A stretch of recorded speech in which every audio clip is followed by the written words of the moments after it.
Well, hi everybody. Happy Saturday. My name's Don. I'm from Wizard Tower Games. I'm sitting here sucking down coffee, and I thought I'd bring up something that really enlightened me yesterday. Now, we all know, for those of you that are into gaming online, play role-playing games, mainly tabletop RPGs, you probably are aware of there is a game company out there that is right now in a battle in federal court over several trademarks they filed. If you haven't read about it, heard about it in certain groups, then you're probably living under a rock or under a bridge because it's all over the place. Now, that's not what this video is about. I'm not going to talk about their case or anything like that. But I'm going to talk about something that's attached to it, and that is this. There are individuals online that are going into certain gaming groups now, and they're basically threatening people with lawsuits for violating their copyrights because they showed a photo or they showed a image or a sample of the work that they made.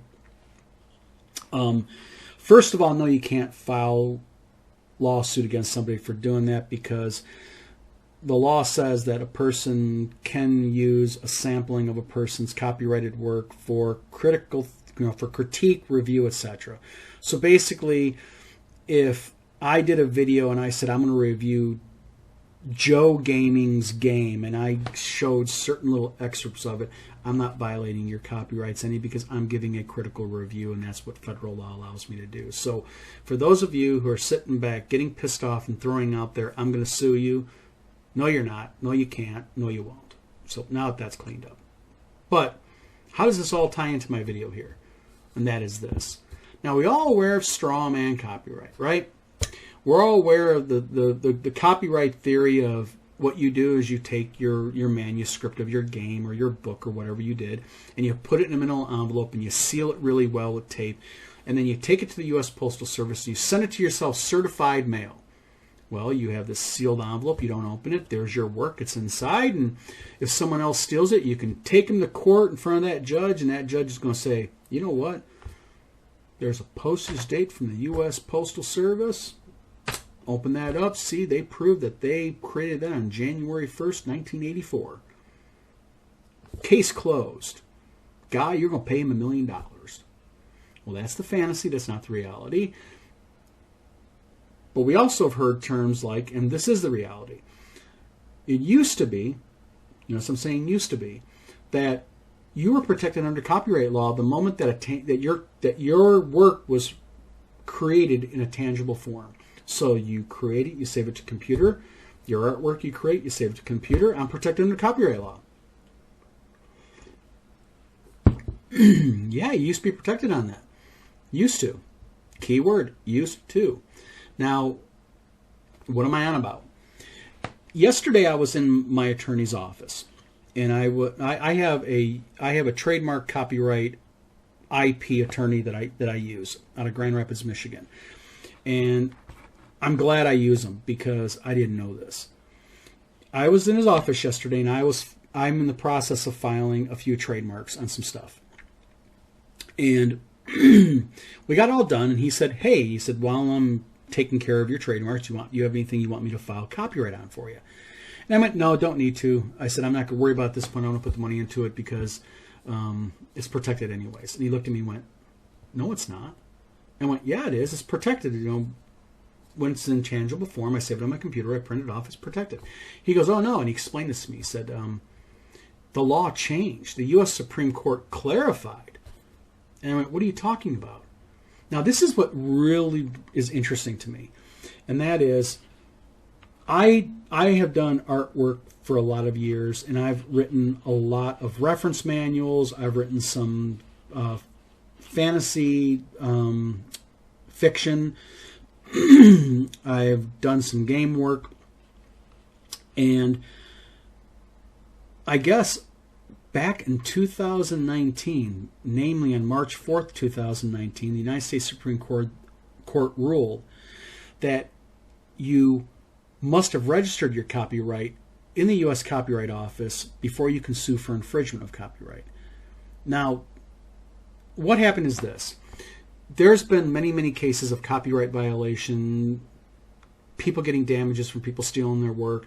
And this has all been hashed out by the lower courts, state courts, local courts, appellate courts, both state and federal.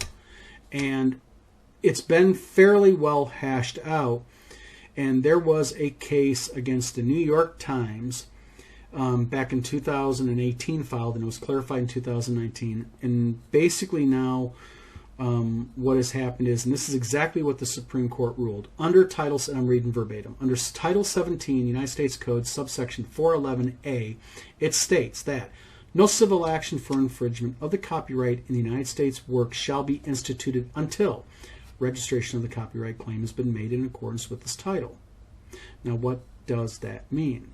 It means this, that although your work is theoretically protected, in order to sue for damages, in order to sue somebody, you have to file that work with the Copyright Office. Which means basically there's no more straw man copyright, there's no more court protection where you can sue somebody. So, as an example, just to make sure we clarify this, if you go take somebody to court for copyright infringement, the first thing their lawyer is going to do is they're going to go in the database and they're going to check the file if you filed for copyright on that work. And if you have not filed for copyright on that work, the first thing they're going to do is they're going to do a motion for summary disposition, and they're going to have your case dismissed, case closed. And the court will dismiss it because the U.S. Supreme Court clarified it. Interesting stuff. As a game maker, as an author, as a game publishing guy, very, very interesting stuff.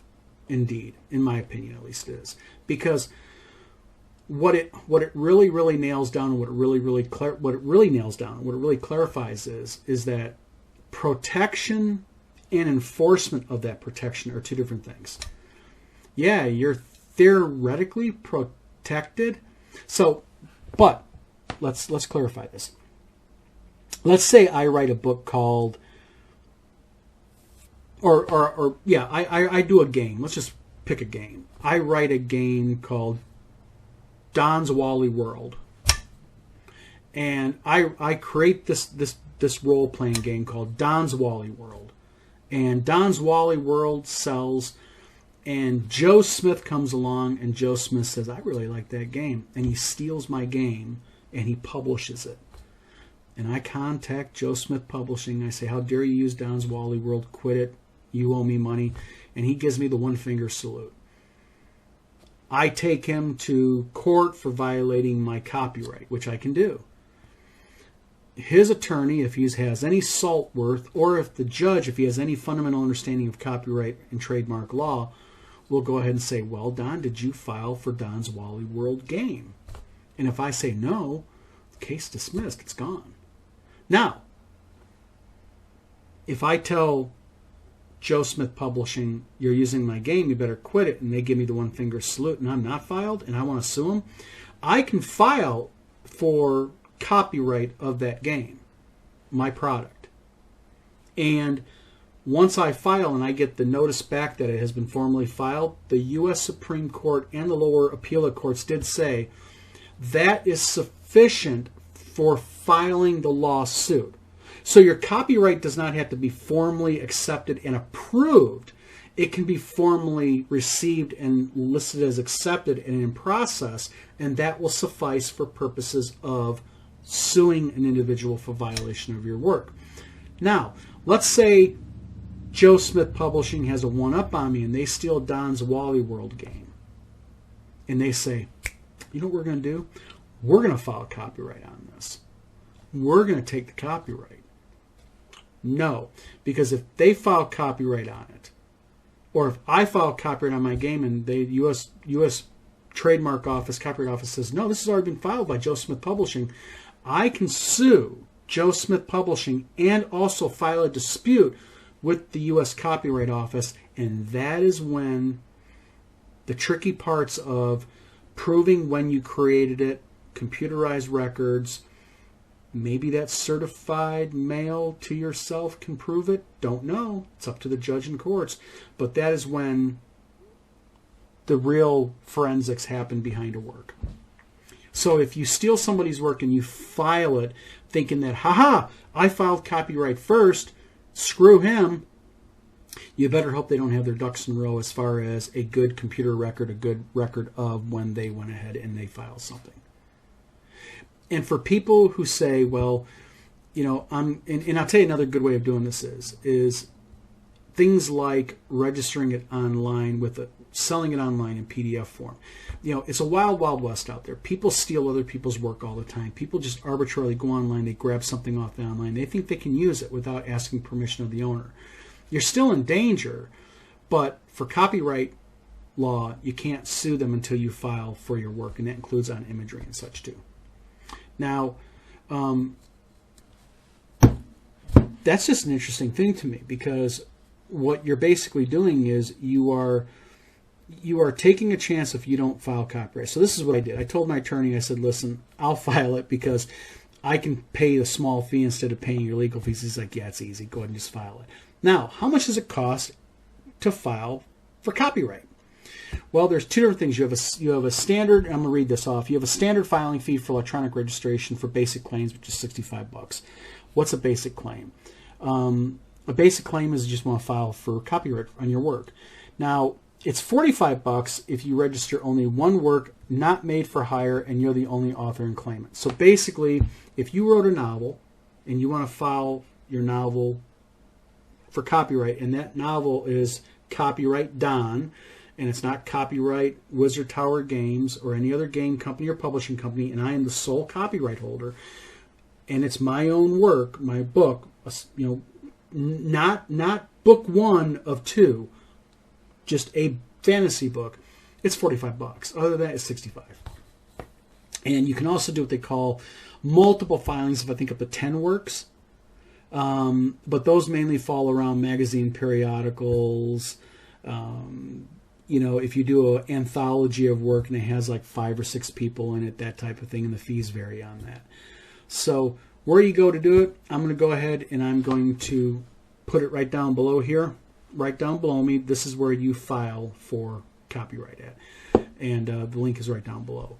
And I'm also going to put it in the description of this video. So, yeah, interesting stuff. But that's the new, or not the new, that's, I guess, been in effect for 3 years now. So, interesting stuff. So that's my little copyright video here. Hope you liked it. Hope you got something out of it. I'm sure some people are going to debate it and everything, but I mean, you can debate it all you want. Law is a law. U.S. Supreme Court says it's so, it is so. So this is Don from Wizard Tower Games signing off. Have a good weekend, everybody, and I will be posting another video probably by end of weekend on some really cool stuff. Talk to you later.